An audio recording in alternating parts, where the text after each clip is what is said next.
Salut tout le monde et bienvenue à notre troisième jour de formation sur le Forex Trading. Quelles sont les notions qui nous permettent de devenir rentable au Forex Trading?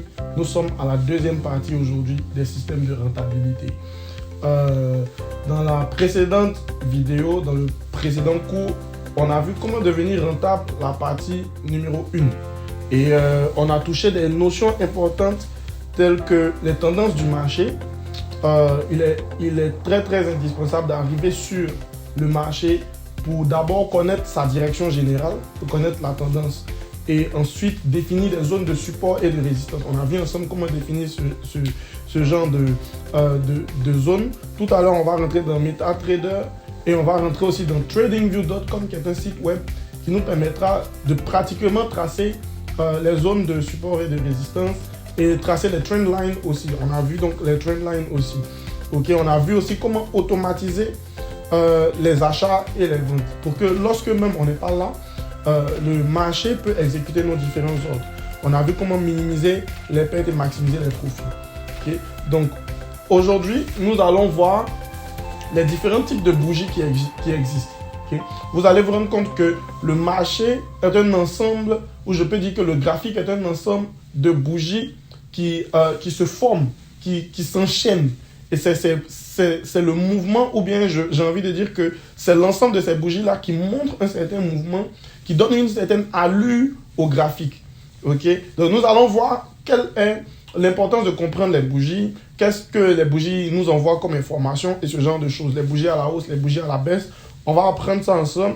On va voir ce qu'on appelle des formations de bougies, c'est-à-dire un ensemble de bougies qui nous permet de définir une certaine direction possible du prix, que ce soit à la hausse ou à la baisse. On va voir les plus importantes formations de bougies qui sont 5.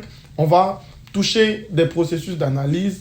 Mon processus d'analyse à moi personnel, je vais le partager avec vous. On va toucher les autres types d'analyse et on va toucher ce qu'on appelle aussi le social trading et on aura terminé le processus de rentabilité. Ok, donc vous avez votre manuel avec moi et vous avez la possibilité de suivre avec moi aussi avec votre manuel, même si je monte mon manuel aussi ici. Donc on peut tout suivre ici. Ok, comme je le disais, aujourd'hui nous sommes au troisième jour, comment être rentable partie 2. Ok, on va commencer avec les bougies, mais avant qu'on ne rentre dans le vif du sujet de la dernière partie de la rentabilité, on a eu à parler des supports, des résistances, des trend lines. Donc, on va montrer sur MetaTrader comment est-ce qu'on trace les trend lines. Où est-ce qu'on prend les objets pour venir tracer les trend lines, les supports et les résistances aussi. Et on va aller sur un graphique réel. Actuellement, même où je vous parle, on va aller sur un graphique réel. Et on va aussi essayer de tracer des supports et des résistances et voir comment ils se comportent de façon réelle. Ok. Donc, on va commencer par MetaTrader. Ok. Je vais prendre mon téléphone. Je vais aller sur mon MetaTrader. Ok. Donc, vous allez voir aussi apparaître chez vous. Je prends mon téléphone. Je vais sur MetaTrader. Je vais sur MetaTrader. Actuellement, je suis dans MetaTrader. Et qu'est-ce que je vais faire? Je vais aller sur un graphique. Ok. Je vais partir peut-être en H4 par exemple. Ok. Vous allez voir, on a parlé des...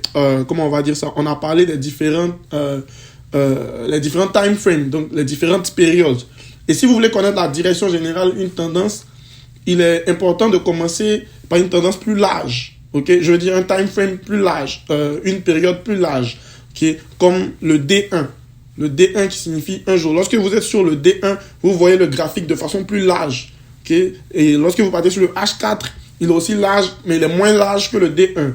Et lorsque vous partez sur le H1, il est plus petit, il est moins large que le H4. Lorsque vous partez dans les minutes, ils deviennent de plus en plus petits. C'est comme si vous avez la possibilité de zoomer plus dans le graphique. Donc, quand on veut connaître une tendance générale, on veut voir une vue de drone, une vue de haut qui nous permet de comprendre qu'est-ce qui se passe de façon générale avant de rentrer dans le zoom pour essayer de trader ou bien pour essayer d'exécuter des ordres d'achat ou de vente. Je vais connaître d'abord la direction générale. Donc, je viens sur le D1. Là, je suis sur le euro USD. Je viens sur le D1, ok?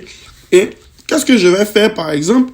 Je vais essayer, de façon banale, c'est juste pour montrer comment on trace les supports et les résistances, les trend lines. Il y a les objets en haut. Donc, vous allez voir que en haut de mon écran, il y a le D1, il y a un plus, un signe plus, qui est en fait un sniper, qui me permet que si je touche ce sniper, il me permet en fait de me balader sur l'écran pour pointer du doigt, si je peux le dire ici, certaines zones, si je peux faire des analyses et autres. Et il y a un F, et après ce F, il y a un ensemble d'objets. Vous allez voir un carreau, un rond, vous allez voir un triangle et autres. Donc, je vais toucher ça. Et les objets apparaissent. Okay? Vous voyez des segments, vous voyez des segments verticaux, vous voyez des segments horizontaux, vous voyez des segments en diagonale, etc. Les trend lines sont les diagonales. Donc, je vais toucher le segment en diagonale et je vais maintenant le glisser en réalité sur mon graphique avec mon doigt. Donc, je vais le glisser comme ça. Okay. Je vais bien le placer et essayer de le glisser comme ça. Okay. Donc, vous voyez que c'est comme j'ai tracé une trend line. Okay. J'ai tracé une trend line.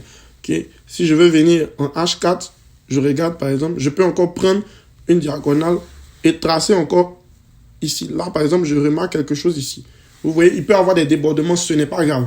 Ce n'est pas grave parce que vous êtes humain. Donc, il peut y avoir des débordements et le prix aussi, le prix a des bavures souvent. Donc, le prix peut il peut dépasser un peu ta trend line. Ce n'est pas grave. Ne crois pas qu'il doit juste s'arrêter à la limite de la trend line. Ce n'est pas possible. Il doit juste respecter le mouvement de la trend line. OK? Mais ça arrive, des bavures arrivent. OK? Donc, vous allez tracer comme ça, comme ce que je viens de faire. En haut, maintenant, si je veux prendre quelque chose de horizontal pour tracer une résistance ou un support, je prends le segment horizontal et lui, quand je le touche à un certain niveau, et lui se trace automatiquement. Lui, il trace une droite, je n'ai pas besoin de le glisser ou bien de le coulisser. Donc, vous voyez que là, j'ai tracé comme une ligne en haut. Donc, vous voyez, c'est comme ça forme, on va dire, une sorte de triangle. Okay? Une sorte de triangle avec la trend line du bas et avec la résistance que j'ai tracée en haut. Donc, voilà les objets et voilà comment vous pourrez tracer vos supports, vos résistances sur les paires que vous voulez. OK? Voilà. Donc, il est très important de comprendre que vos analyses, vous les faites sur ordinateur.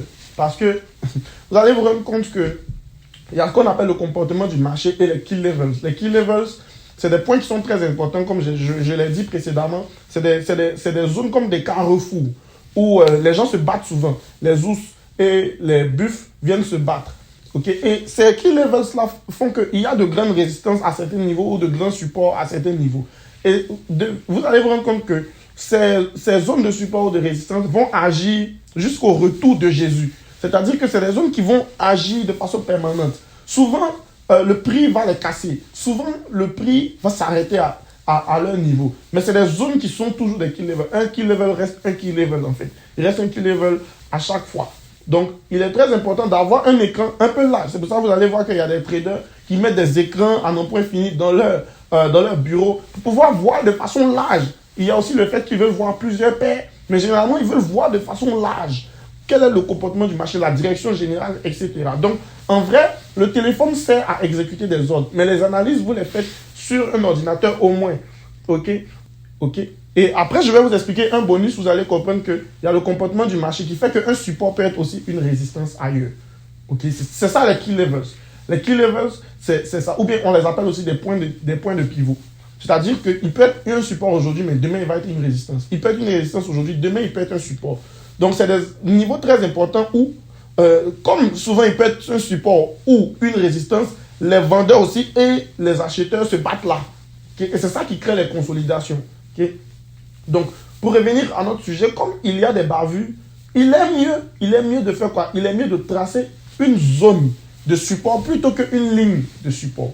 Ou une zone de résistance plutôt qu'une ligne de résistance. Si vous voulez tracer par contre une trend line, c'est-à-dire une diagonale, là-bas, il n'y a pas de souci. Mais si vous voulez tracer quelque chose de horizontal, ok, il est mieux d'utiliser une zone pour éviter je ne vais pas dire pour éviter les bavures, mais pour inclure les bavures. Vous allez voir que il est important de tracer ces zones-là, mais de comprendre que c'est des zones qui tirent leur origine depuis longtemps.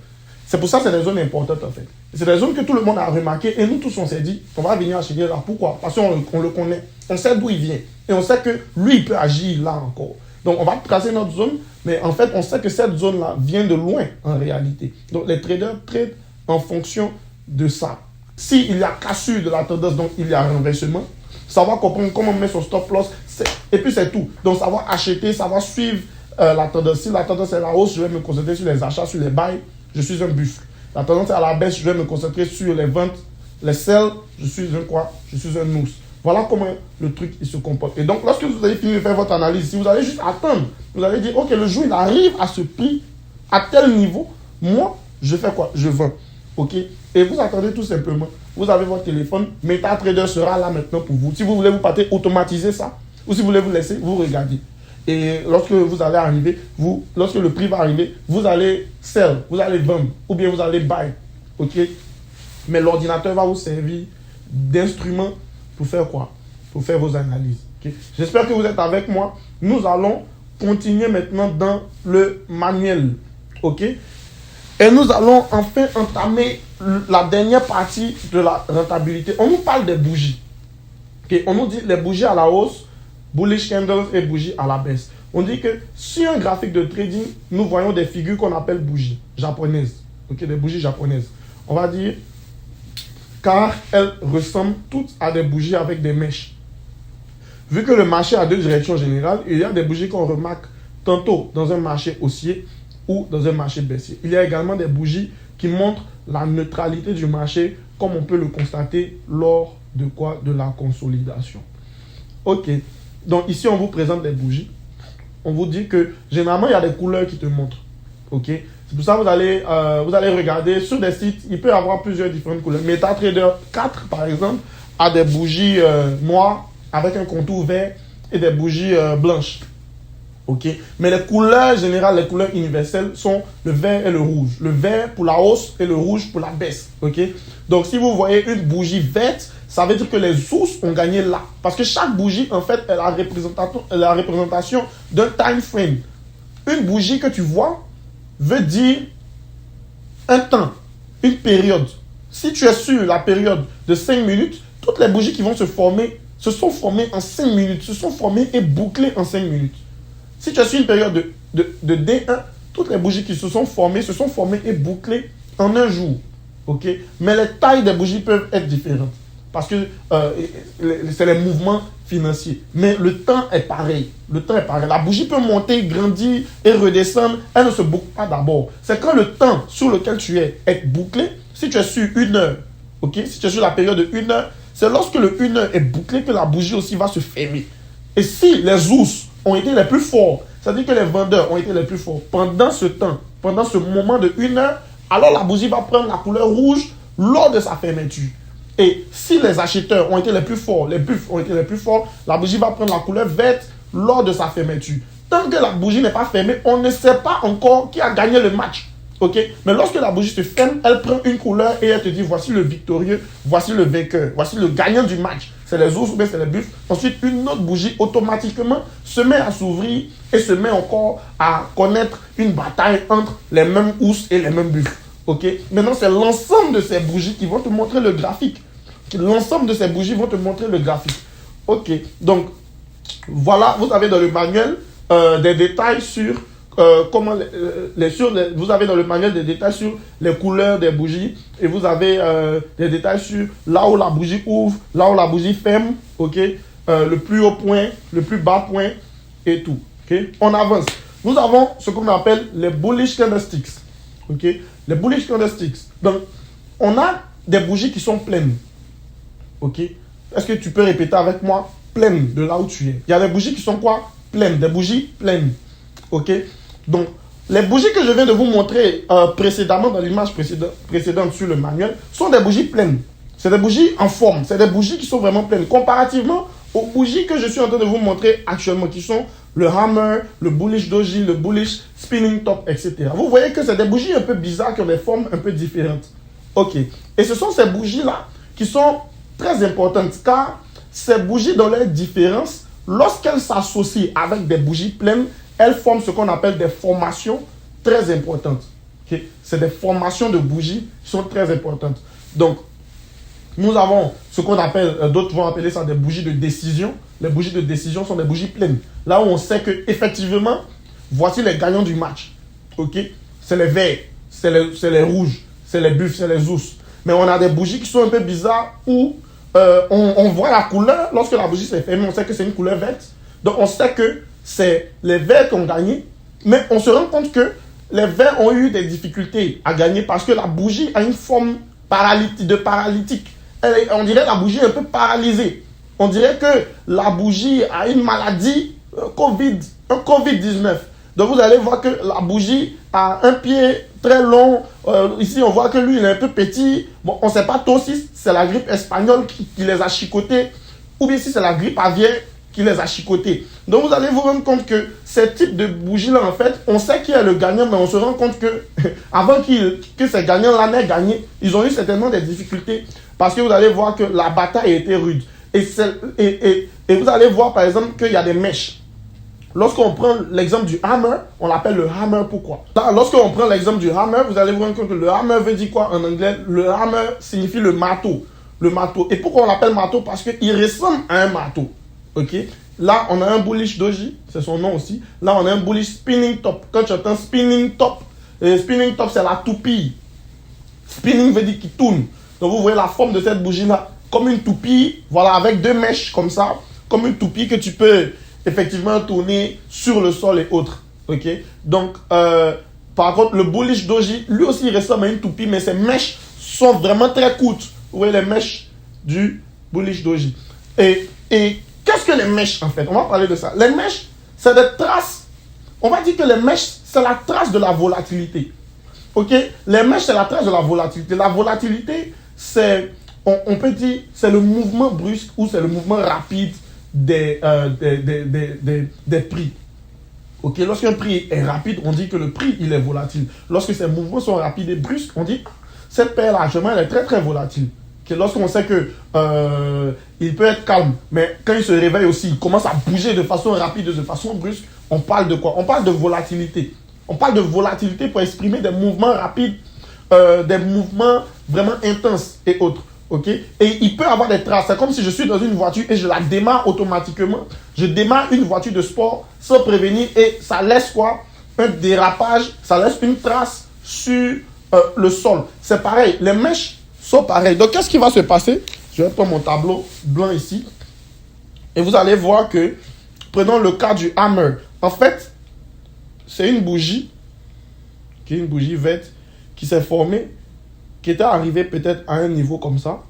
Et vous allez voir que les bougies changent, comme je vous ai dit. Tant que la période n'est pas terminée, elle monte et descend, mais elle ne s'est pas encore fermée. Okay? Donc, il était arrivé peut-être quelque part ici, la bougie était là comme ça. Ok? Et elle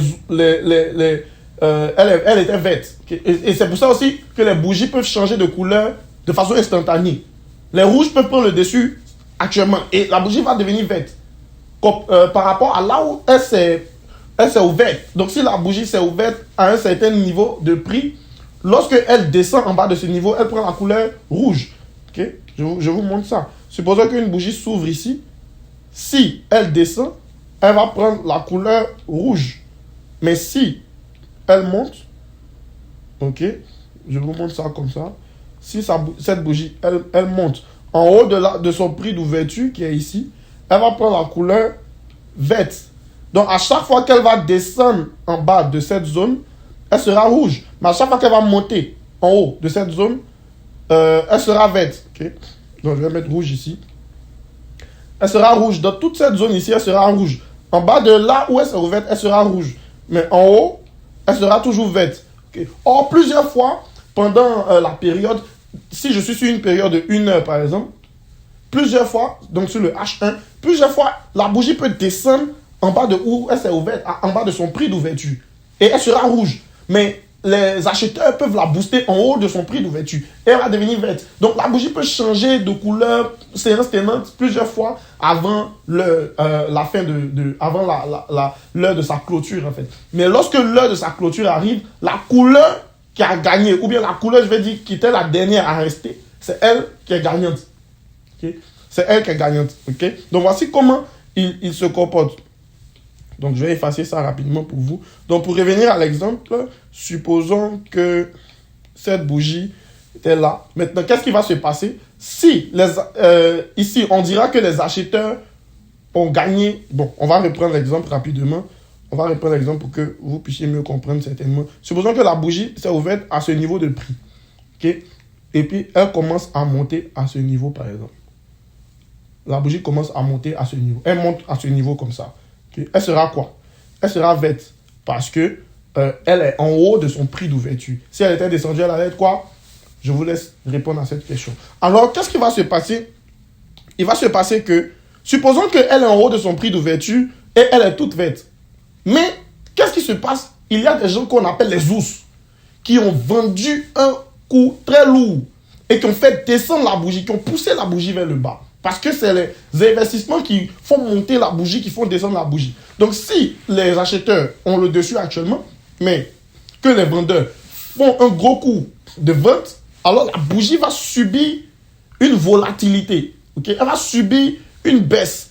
Alors, quand la bougie va descendre, ça va laisser souvent une trace. La trace, c'est ça qui est la mèche.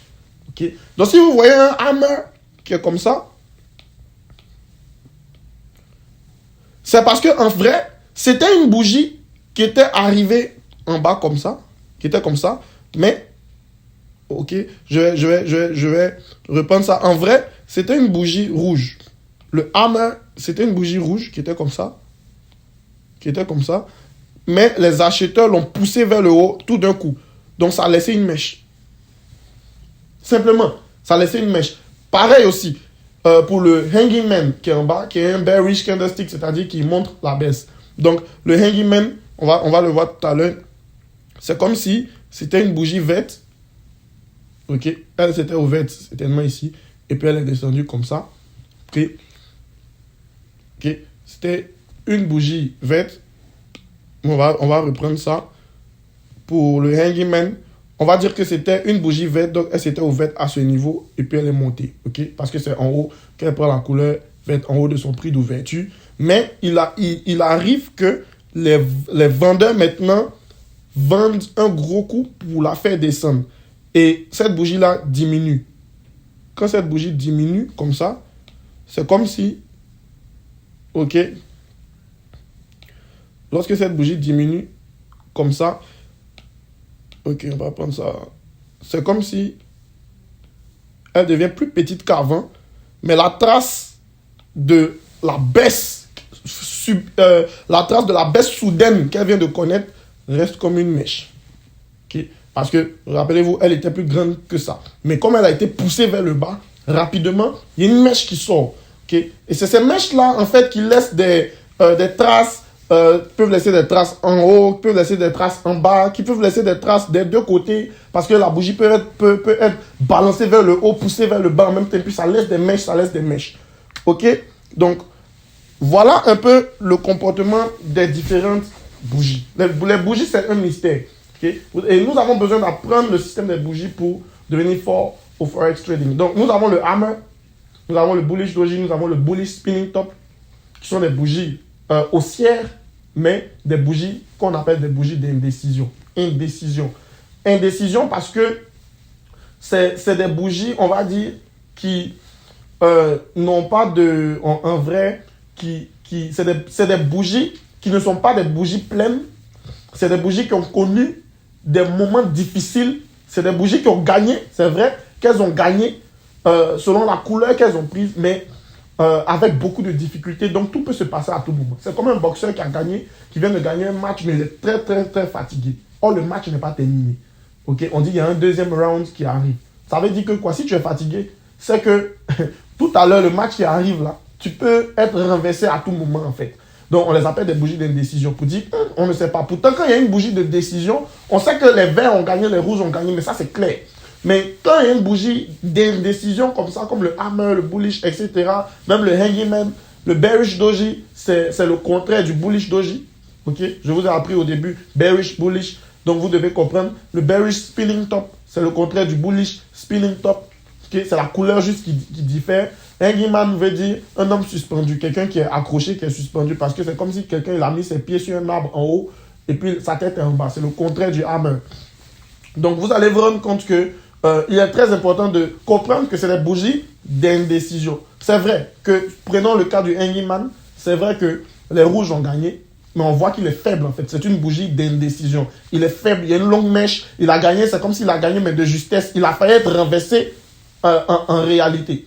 Okay? Donc, on va dire que, par exemple, les Hanging Man, le Hanging Man, on va dire, la bougie était vers le haut, mais elle a été poussée vers le bas très rapidement. Et elle est devenue rouge et ça a laissé une mèche. Donc, ça veut dire qu'il y a un renversement qui se prépare. Un renversement qui peut se préparer. Donc, c'est vraiment des bougies d'indécision. On va avancer maintenant sur les formations. Et vous allez comprendre que les bougies de décision, donc des bougies pleines, plus les bougies d'indécision, ensemble, te donnent ce qu'on appelle un signal. Okay? Est-ce que quelqu'un peut répéter avec moi un signal? Okay? Un signal. Donc, on va voir maintenant les différents signaux. Ensemble, quand ils sont ensemble, qu'est-ce qu'ils veulent dire? On a les 5 importantes formations de bougies. On a le bullish, ok, et on a bearish, des formations bullish, des formations bullish, des formations bearish. On nous dit qu'il faut savoir qu'une formation de bougie inclut 2 ou 3 bougies japonaises regroupées ensemble pour former une association spéciale qui communique précisément aux traders que le marché va monter ou descendre, simplement. Donc, on a le bullish shooting star. Dans le bullish shooting star, vous allez trouver une bougie de décision, comme c'est montré sur la figure ici, une bougie rouge de décision. Là, on est toujours sur les bullish. Le bullish shooting star, comme vous l'entendez, bullish, c'est un signal de la hausse. Ça veut dire que si tu vois cette formation, il y a une possibilité d'achat. Si tu vois ça, il y a une possibilité d'achat. Okay? Mais tu dois voir ça d'abord. C'est-à-dire que pour voir ça au moins, il faut que les deux bougies se bouclent. Okay? Tu ne vas pas voir ça juste et puis dire que ok, je peux rentrer à l'achat déjà. Non. Tu dois savoir, est-ce que les deux bougies se sont bouclées? C'est à la troisième bougie maintenant qu'on va dire, voici un bullish shooting star. Parce que supposons que la bougie de décision rouge s'est formée et la bougie qui est comme le hammer à côté est en train de se former, mais ne s'est pas encore bouclée. Mais comme elle est en train de se former, toi tu te dis déjà que c'est déjà ça. Mais il peut y avoir un renversement avant la fermeture de cette bougie. Donc, c'est lorsque les deux vont se fermer que tu vas dire, voici un bullish shooting star. Donc, quand les deux vont se fermer et que tu as vu vraiment le bullish shooting star, que la troisième bougie s'est ouverte, tu rentres à la troisième bougie, à la hausse. Ok? Donc, dans le cas du bullish shooting star, on trouve une bougie pleine, comme ça, par exemple, et on trouve une bougie d'indécision juste à côté, mais qui ressemble à un hammer, mais qui n'est pas un hammer. Parce que le hammer, c'est le marteau, et le marteau n'a pas de mèche en haut. Dans notre exemple ici, on voit que le marteau ici, il a une petite mèche en haut. C'est ce qu'on appelle la libellule. Okay? Donc, on l'appelle le dragonfly. Okay? Le dragonfly, c'est comme un hammer, il se comporte comme un hammer, c'est le même signal qu'un hammer.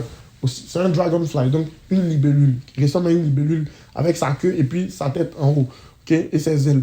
Donc, cette formation-là, lorsqu'elle s'est formée, là, tu vas rentrer à l'achat à ce niveau pour que le prix monte.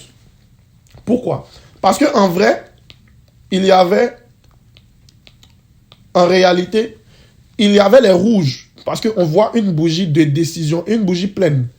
Donc, les rouges avaient le dessus. Ils étaient bien content et bien frais.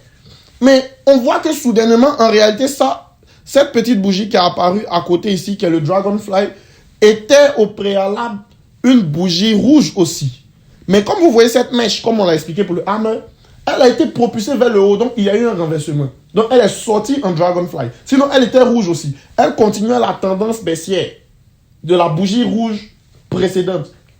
Mais il y a eu quoi? Un renversement. Donc, les acheteurs se sont certainement réveillés, peut-être à la bourse de Londres, et puis tout le monde a commencé à acheter, et finalement, le prix a commencé à monter. Ça a laissé une trace de volatilité qui est la mèche, et ça s'est terminé par un dragonfly. Ça veut dire que quoi? Il y a un renversement qui est en train de se passer. Donc, nous, on va chercher à acheter pour dire que les acheteurs viennent de prendre le dessus. OK? Donc, voici l'exemple de le bullish shooting star. Shooting star veut dire l'étoile filante. Quand tu entends shooting star, ça veut dire l'étoile filante. Ok.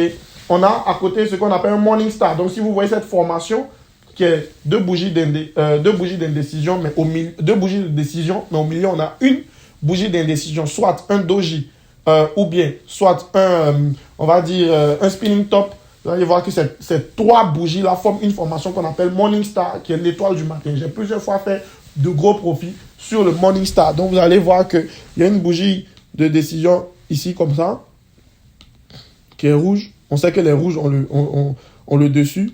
Et qu'est-ce qui se passe? On voit que les rouges ont toujours le dessus, mais cette fois-ci, leur bougie est un peu bizarre. Okay? Elle n'est pas pleine comme l'autre. Elle est un peu petite. Okay? Comme s'ils sont en train de perdre leur force. Et après, juste après, on voit quoi? On voit une bougie verte de décision. C'est-à-dire, il y a eu une bougie rouge de décision. Ensuite, il y a eu une bougie rouge d'indécision. Et il y a une bougie verte maintenant de décision.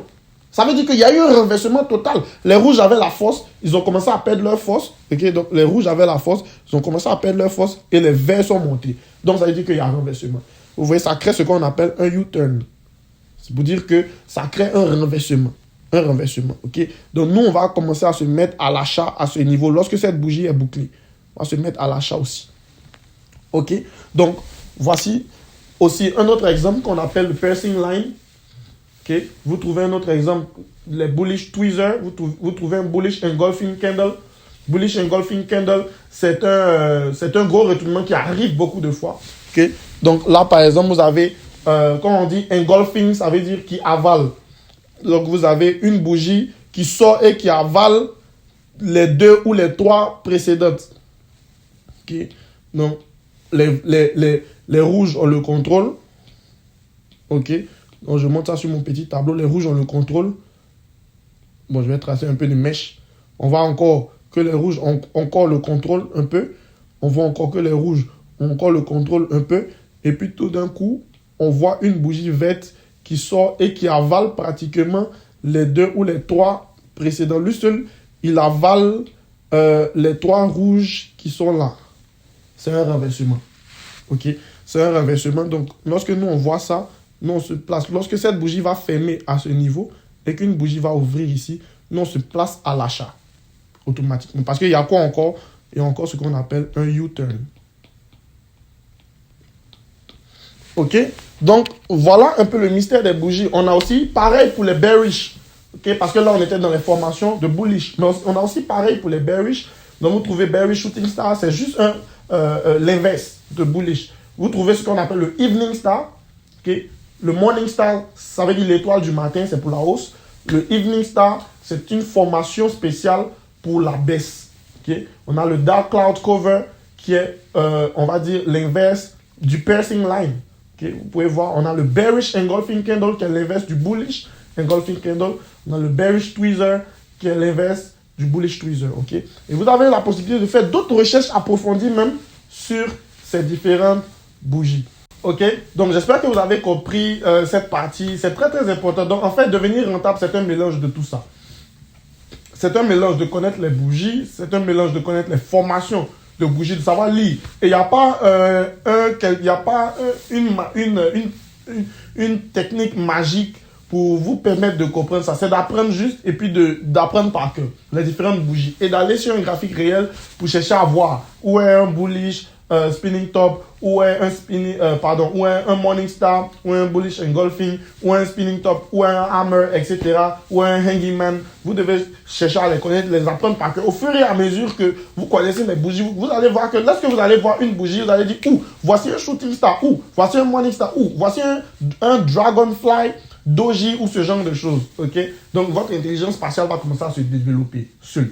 Okay? On va rentrer dans les processus d'analyse. Donc, on nous dit qu'avec toutes ces informations par rapport au marché, nous pouvons déjà concevoir une stratégie d'analyse qui va permettre de trader. Okay? Donc, par rapport à tout ce qui a été donné là, on peut faire un mélange maintenant, une sauce pour trader. Par rapport à tout ce qui est support, résistance, trendline, connaître les bougies, formation de bougies, etc. On crée une sauce avec tout qui devient maintenant notre gestion du risque, stop loss et autres. Tout ce qu'on a appris maintenant, on crée une sauce avec pour nous permettre de devenir rentable tout simplement. Okay? On nous dit, ma stratégie personnelle se déroule comme suit. Connaître d'abord la direction générale du marché. Okay? Voici ce que je fais lorsque j'arrive. J'ai une feuille. Sur ma feuille, j'écris mes étapes en fait. C'est des étapes que vous devez suivre. Vous ne pouvez pas venir faire du freestyle. C'est comme un comptable qui a le 6 quoi. Il a son 6 quoi. Il a des étapes qu'il suit. Par exemple, lorsqu'il veut enregistrer une facture pour une entreprise, il y a des étapes qu'on suit.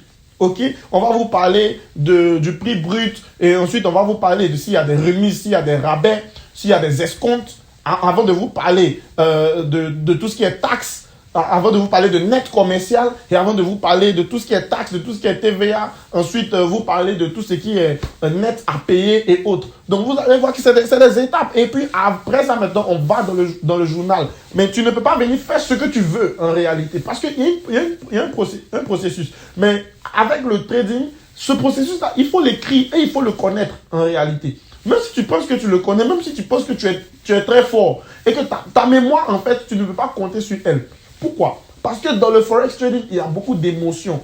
Les émotions sont tout le temps là avec vous dans le forex trading, sur le marché. Pendant que tu ouvres ton graphique et que tu vois que le marché est en train de basculer, toi, tu te dis, mon argent, mon argent, mon argent. Donc, quelqu'un ne peut pas se dire, mon argent et rester lucide. Toi, tu te dis, non, mais attends, on dirait que je viens de rater une opportunité. Et puis, tu viens de rentrer dedans. Mais, et ton processus d'analyse, est-ce que tu l'as respecté? Ok? Donc, comme il y a beaucoup d'émotions qui sont comprises dans l'exercice du trading, vous allez comprendre qu'il est très important d'avoir une feuille avec vous. C'est la feuille de discipline. Vous écrivez vos étapes là-bas, vous suivez vos étapes. C'est la discipline. Un trader est quelqu'un de professionnel. On dit la première chose, connaître la direction générale du marché. C'est quoi la direction générale? Tu ne peux pas venir comme ça et puis dire, oh, je vois qu'il est sur un support, boum, je vais lancer. Non. Quelle est la direction générale du marché? Quelle est la direction générale du marché? Ok. Tu dois connaître ensuite, identifier ton point d'entrée le plus proche possible du support ou de la résistance. Donc, je vais prendre mon tableau blanc. Lorsque moi je viens, qu'est-ce que je fais? Ok. On va aller rapidement pour boucler. Donc, lorsque je viens, connaître d'abord la direction générale du marché. Qu'est-ce que je vais faire? Je vais d'abord regarder. Je suppose que je suis sur Euro USD par exemple. Et je vois qu'il fait ça. Il fait ça, ok.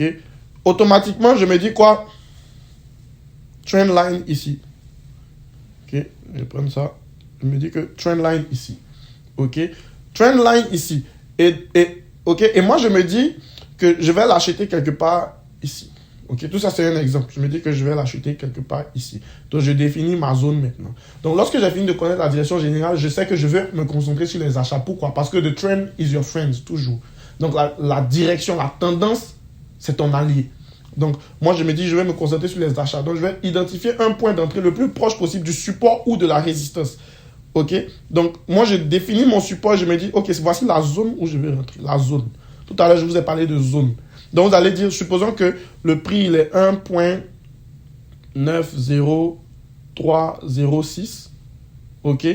Moi, je vais rentrer entre... Je vais acheter entre 1.90205 et 1.90, je vais dire 005. Ok, c'est une zone. C'est une zone. C'est une zone. Donc si je me suis réveillé qui n'est pas exactement à ce prix, mais qui est toujours dans l'intervalle de ces deux prix, c'est ma zone d'achat. Okay, donc je définis ma zone d'achat. Ensuite, j'attends la consolidation. Il peut ne pas avoir de consolidation et puis directement le marché va prendre une direction.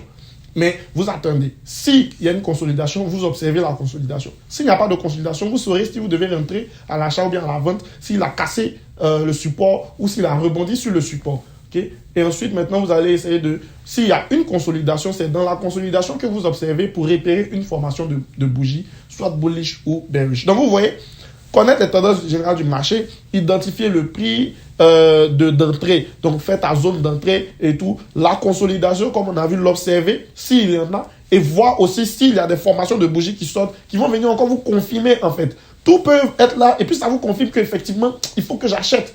Parce que tu vois que tu as défini ta zone d'achat ici, effectivement, la tendance, elle est haussière. Effectivement, le prix, il arrive à une zone de support. Effectivement, une consolidation sort. Et effectivement, on a un Morning Star qui sort. Mais il y a trop de confirmation. Moi, je rentre à 95%, je rentre sur le marché. Si j'ai perdu, c'est pas grave. Mais je viens de bien jouer, en fait. Ok? Donc, ce genre de choses, si vous ne les avez pas sur une feuille, mais vous allez vous mélanger parce que les émotions vont faire que vous allez tout oublier à un certain moment. Ok? Donc, on dit, lorsque cette étape d'analyse est terminée, l'on peut alors lancer un ordre d'achat ou de vente en choisissant maintenant le bon lot size. Donc, il y a l'analyse technique qu'on vient de faire avec direction générale, etc., etc., etc. Tu es rentré sur le marché. Maintenant, il y a la gestion du risque. Donc, être fort au trading, c'est l'analyse technique. C'est l'analyse fondamentale qu'on va voir aussi dans le dernier cours, qui est la psychologie du trader. C'est l'analyse fondamentale, qui est tout ce qui est les news, les informations à la télévision, à la radio, dans les journaux, etc. Donc, il y a l'analyse technique, ce qu'on vient de voir. Il y a les analyses fondamentales. Il y a la gestion des émotions. Il y a la gestion des risques. Okay? Donc, on nous dit, ton lot size, en fonction de ton capital, tu ne peux pas mettre un lot size qui va fracasser ton compte. Okay? Et il y a délimiter le stop loss. Okay? Il y a le take profit. Il y a savoir déplacer le stop loss pour minimiser la perte et maximiser le profit. Okay? À la convenance de certains traders, il est possible de déplacer le stop loss, etc., etc., comme expliqué précédemment. Okay? Le rapport risque est composé de 1 à 3. Risquer 3% de ton capital sur un trade. Ce genre de choses. Vous voyez que c'est toute cette sauce maintenant qui fait de toi quelqu'un qui dit que je vais être rentable. Mais malgré même que tu connais cette sauce, des analyses techniques fondamentales, gestion du risque, gestion des émotions, etc., le marché va quand même te former dans la pratique. C'est-à-dire que tu vas quand même perdre. Voilà, tu vas quand même perdre. Mais maintenant, tu seras aguerri à force de pratiquer ça, la même chose. La routine va faire de vous des champions. Ok? Donc, nous allons avancer. Et il y a d'autres types d'analyses sur lesquelles nous allons boucler le sujet de rentabilité. Okay? Il y a d'autres types d'analyses sur lesquelles nous allons faire quoi? Nous allons boucler le sujet de rentabilité. Okay? Donc, on a ce qu'on appelle le head and shoulders. Si vous avez une image d'illustration, head and shoulders veut dire épaule et tête. D'autres appellent ça épaule, tête, épaule. Okay? Donc, il y a épaule, tête, épaule. Donc, vous allez voir que le prix fait ça, par exemple. Il vient ici, il monte à un niveau plus haut. Il revient ici, comme ça. Et puis, il fait ça. OK? Donc, on va vous dire que là, il y a certainement une zone qui est un support. Parce que depuis, on voit qu'il s'est arrêté ici. Et donc, vous allez voir que ça, c'est comme deux épaules et ça, c'est comme une tête. Okay? Donc, on l'appelle head and shoulders, épaule, tête, épaule. Pour dire que si il descend, effectivement, le prix, s'il casse cette zone ici, il va descendre. Okay? Donc, vous avez la possibilité de rentrer à la vente ici. OK? Ou, voici ce que d'autres font. Ce que d'autres font, c'est que ils attendent. Lorsque le prix descend comme ça, d'autres attendent qu'il revienne retester cette zone. Parce que cette zone est un support, mais aussi peut être une résistance si jamais le prix remonte. Donc, ça sera un key level, un point de pivot. Donc, d'autres disent, on va attendre le retest. Donc, quand il va remonter, si effectivement il est venu taper cette zone et qu'il a recommencé à descendre, nous on rentre là. Parce que c'est une confirmation pour nous qu'effectivement, il va, et puis vous allez voir qu'il va commencer à descendre. Et en ce moment, même si vous voulez, vous allez comprendre qu'il y a un renversement parce qu'on peut tracer une trendline là, par exemple. Une nouvelle trendline baissière. Okay? Et puis commencer à effectuer. Et pareil pour à l'inverse. À l'inverse, c'est pareil. Vous avez épaule, vous avez tête, vous avez épaule. Les gens disent qu'ici, il y a une résistance. Si jamais il casse, je peux rentrer ici. D'autres vont dire, non, il peut partir. Mais si jamais il revient ici, je vais rentrer ici parce qu'il va retester pour continuer à monter. Donc, c'est comme une nouvelle tendance, un renversement. Okay? Où il va bounce à chaque fois. Donc, on a ça, épaule, tête, épaule. Vous allez voir qu'ici, on nous parle de la pattern W. Okay? Le W qui est, on va dire, les Américains appellent ça double bottom. Okay? Pareil aussi, donc c'est comme si le prix fait ça, il fait ça, et puis il fait ça. Okay? Donc un W se forme, okay? Et lorsque un W se forme, nous on a cette zone ici, le sommet du milieu du W, j'ai envie de dire, vous voyez, le W là, le sommet du milieu du W, celui-là, c'est notre zone d'achat. Ici, c'est notre zone d'achat. Donc, si jamais le prix, il monte et qu'il arrive à ce niveau, je peux acheter. Mais d'autres disent, on va attendre toujours quoi? Le retest. Donc, je vais le laisser monter. Mais s'il redescend sur cette zone, je vais l'acheter maintenant parce que cette zone devient un point de pivot aussi, où on peut tracer aussi une autre tendance. Okay? Voici comment ça fonctionne. On a aussi les M. Les M, donc vous avez les M. Les M, c'est l'inverse du W. S'il fait ça, moi, je l'attends. Okay? Donc, je vais prendre ça pour vous, pour faire un peu de façon réelle. Supposons que le prix fait ça, il fait ça, il fait ça. On a le bout du M, okay? Comme le sommet aussi du W, qui est notre zone de vente. Et là, s'il arrive ici, je peux le vendre à partir d'ici. Ou je peux attendre qu'il dépasse, qu'il revienne retester cette zone. OK. Afin de rentrer d'abord à ce niveau pour qu'il descende à la vente. Donc, voilà un peu d'autres types d'analyses aussi qui peuvent faire de vous des champions. Donc, on est toujours dans comment devenir rentable. On vous a tout expliqué. On vous montre des bonus tels que le Head and Shoulders, tels que les W, tels que les M. OK. Et on aura aussi la séquence de Fibonacci. OK. Vous pouvez aller sur le site web qu'on appelle le smarttrading.com. Sur smarttrading.com, vous allez trouver la séquence de Fibonacci et voir comment la séquence de Fibonacci fonctionne. Okay? Vous avez ce qu'on appelle le social trading. Dans le social trading, on trouve tradingview.com, c'est-à-dire savoir utiliser en fait les commentaires. C'est comme les réseaux sociaux, mais pour les traders, etc., etc. Donc, le social trading te permet de connaître un peu si tu es sur la bonne voie ou si il te faut changer de chemin. C'était comment devenir rentable dans le forex trading. Je pense que nous avons vu assez d'éléments. Vous avez compris que c'est un ensemble de techniques et de connaissances qui vont faire de vous un trader rentable.